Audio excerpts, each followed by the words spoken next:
안녕하세요. 2월 20일 요괴배세기도 세 번째 시간입니다. 어느덧 바깥의 날씨는 따뜻함이 물씬 느껴집니다. 더불어 새로운 시작도 우리에게는 느껴지는데요. 새 학년이 되고 새로운 학교에 진급하게 되고 또한 그 상황 가운데서 새로운 만남을 하게 됩니다.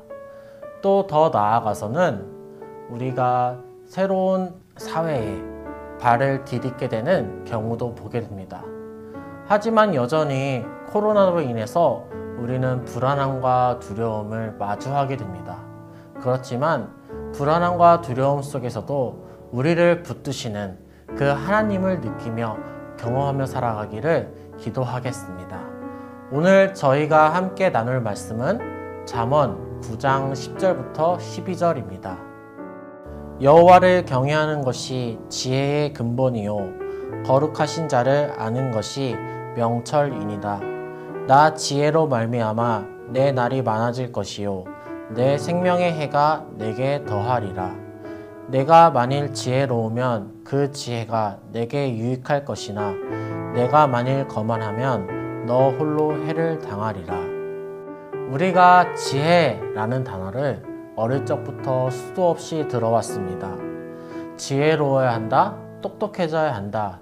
이러한 단어는 결국 지혜라는 표현으로 귀결될 수가 있는데요. 우리가 이렇게 들어왔던 지혜라는 단어는 오늘 함께 읽은 본문인 잠언에서 말하는 지혜와는 조금 그 성격이 다릅니다. 앞에서 말한 그동안 지혜로워지고 똑똑해져야 한다는 것은 누군가에게 인정을 받고 결국에는 나 자신을 위한 내가 좀 더 이 세상에서 잘나고 인정받기 위한 것에 불과합니다.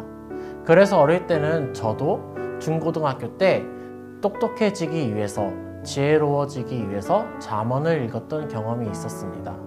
하지만 이러한 모습은 하나님께서 보시기에 좋지 않은, 하나님 보시기에 가슴 아픈 모습입니다. 하나님께서는 이 세상을 지으시고 보시기에 심히 좋았더라 라고 말씀하셨습니다. 이는 사람을 비롯한 모든 만물이 하나님의 영광을 드러내고 하나님과 교제하는 가운데 있었기 때문이죠. 그러나 사람으로 인해서 죄가 시작된 이후 하나님과의 교제는 끊어지고 하나님의 영광을 위해서 살아가기보다는 나 자신의 영광을 위해서 살아가는 모습들이 나타나기 시작했습니다. 만약 앞에서 말씀드린 지혜가 이러한 모습이라면 이 지혜는 결코 성경적이지 않으며 하나님께 영광이 되는 것도 아닙니다. 그래서 오늘 이 시간을 통해서 우리가 참된 지혜의 모습이 무엇인지, 내 자녀는 어떤 지혜를 가져야 하는지 한번 나눠보고자 합니다. 참된 지혜를 오늘 본문에서는 하나의 문구로 표현합니다. 오늘 본문 10절에 나온 것처럼 바로 여호와를 경외하는 것입니다. 잠언에서는 사람의 인생이 여행과도 같다고 합니다. 여행에는 출발점과 목적지가 있죠. 출발점이 사람의 인생에 있어서는 탄생이라고 한다면은 그 도착지는 바로 하나님 나라입니다. 그렇다면 출발을 해서 이 목적지에 이르기까지 사람은 과연 어떤 마음과 태도를 지녀야 할까요? 바로 하나님을 경외하는 것입니다. 하나님을 경외하는 것은 하나님을 알아가는 가운데 자연스럽게 이루어집니다. 물론 경외라는 단어의 뜻은 무서움, 두려움이라는 어떤 사전적 의미를 가지고 있지만, 그러나 성경에서 말하는 경외는 결코 어떤 공포나 두려움이 아닙니다. 물론 경외함에는 두려움이 있습니다. 그러나 성경에서 말하는 그 경외함의 핵심은 여호와를 바라보는 것입니다. 바로 시선이 하늘에 있는 것을 뜻합니다. 상황에 구애받지 않고 말이죠.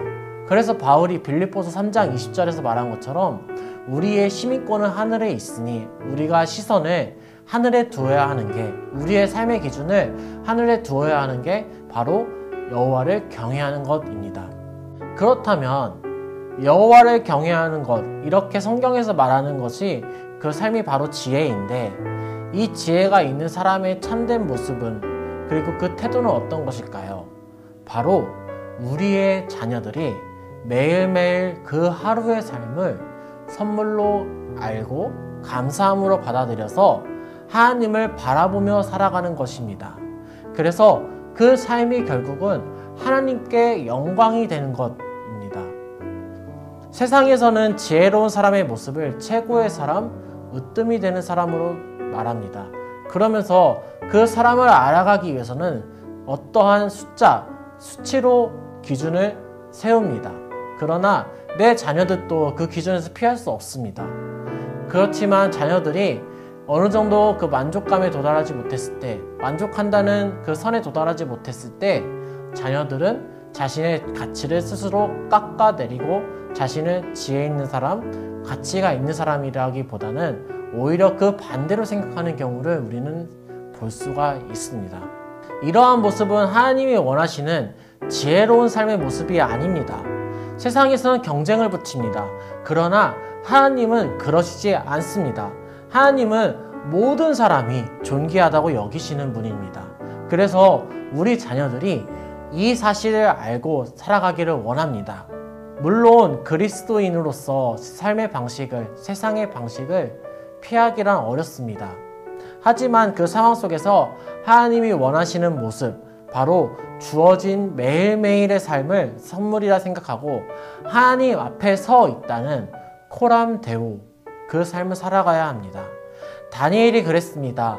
바벨론의 포로로 끌려갔던 다니엘은 왕이 가르치는 학문과 또한 왕이 지시하는 음식과 음료를 매일매일 먹어야만 했습니다. 그렇지만 다니엘은 그것을 거절하고 하나님이 주신 지혜를 따라서 살아갔던 인물입니다.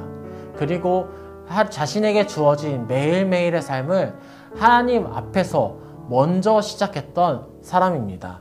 이렇게 살아간 다니엘은 결국 당시에 인정받는 사람이 되었습니다.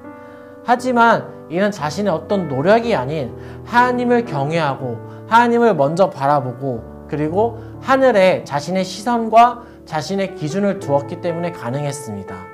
그리고 다니엘이 이런 삶은 결국 다니엘 자신이 인정받는 삶보다 다니엘이 믿고 섬기는 여호와 하나님이 드러나고 영광 받으시는 삶이었습니다. 이 삶이 바로 참된 지혜가 담긴 삶, 참된 지혜를 따라 사는 삶, 여호와를 경외하는 삶이었다라고 얘기할 수 있습니다. 만약 다니엘이 여호와를 경외하기로 결정하지 않았더라면, 마음을 결정하지 않았더라면 그도 결국은 바벨론에 있던 다른 사람들과 별반 다를 바가 없는 삶이었을 것입니다. 그리고 하나님보다는 다니엘 자신을 위해서 살았을 것입니다. 또한 여호와 하나님은 다니엘을 통해서 증거되지 않았겠죠. 우리는 하나님을 드러내는 삶을 살아야 합니다.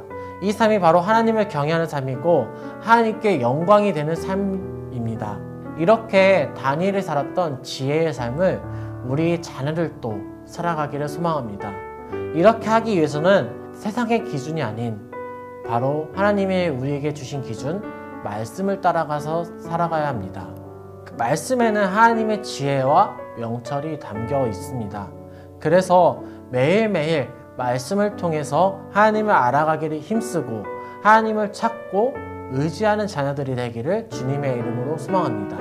또한 하나님을 경외하는 가운데서 상황에 구애받지 않고 환경에 지배를 받지 않고 마음을 굳게 하여서 하나님께 영광이 되는 하나님을 드러내는 삶을 살기를 주님의 이름으로 소망합니다.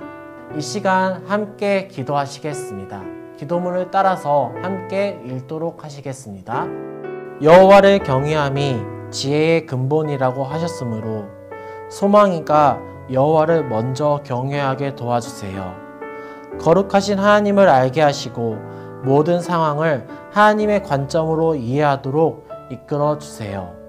또한 지혜로 인해 이 땅에서 장수하며 지혜로 얻을 수 있는 유익을 누리게 해주세요.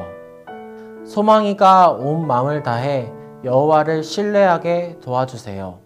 자신의 지식을 의지하지 않게 하시고 어떤 길을 가든 하나님을 인정하는 사람이 되게 해주세요. 그리할 때 소망이의 길을 평탄하게 해주실 줄 믿습니다. 소망이에게 옳고 그름을 가려 분별할 수 있는 지혜를 주세요.